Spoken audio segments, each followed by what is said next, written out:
আমাৰ বিভিন্ন জাতীয় দল সংগঠনে চহৰে নগৰে গাঁৱে ভূঞে কেউফালে ৰাভাদেৱৰ এই দিৱসটো পালন কৰে। অকল 20 জুন বুলি নহয়, আজিকালি মানুহে কয় যে 20 জুনত কেৱল ৰাভাক মনত পেলায়, নহয়।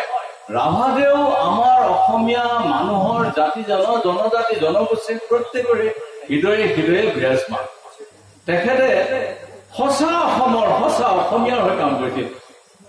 বড়ো সম্প্ৰদায়ৰ জন্ম লাভ কৰি ৰাভা উপাধি লৈ কেনে গোটেই অসমৰ জনজাতি জনগোষ্ঠী ধৰ্ম বৰ্ণ গোষ্ঠী সম্প্ৰদায় নিৰ্বিশেষে এক অসমত তেখেতৰ ৰচনাত তেখেতে কৈছিলে যে বিশাল ব্ৰহ্মপুত্ৰক যেনেকে কোনো অপশক্তিয়ে বাধা দিব নোৱাৰে, অসমীয়া মহাসংস্কৃতিৰ অসমীয়া জাতিৰ যিমান শক্তি, এই শক্তিকে কোনো অপ্ৰিয় বাধা দিব নোৱাৰে।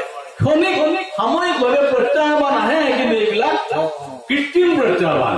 আমি গুৰুজনা আৰু শংকৰদেৱৰ আৰু মাধৱদেৱ, তাৰপিছত বিষ্ণুপ্ৰসাদ ৰাভা, জ্যোতিপ্ৰসাদ আগৰৱালা, আমাৰ মহাপুৰুষসকলৰ যিবিলাক আদৰ্শ, যিবিলাক ৰচনা, যিবিলাক কীৰ্তি, যিবিলাক কৰ্ম, সেইবিলাকৰ যোগেদি যদি আমি চাওঁ, তেতিয়াহ'লে এই প্ৰত্যাহ্বানসমূহ কাটিব। ইমানেই আজি এটা মধুৰ মুহূৰ্তত মই এনেকে আপোনালোকক ল'বলৈ পাওঁ আৰু চেংৰাই অসমীয়া আমাক এনেকৈ দুআষাৰ মত বিনিময় কৰিবলৈ দিয়াৰ বাবে মই তেখেতসকলক ধন্যবাদ জনাইছো। জয় অসম, চিৰচেনী মোৰ ভাষা।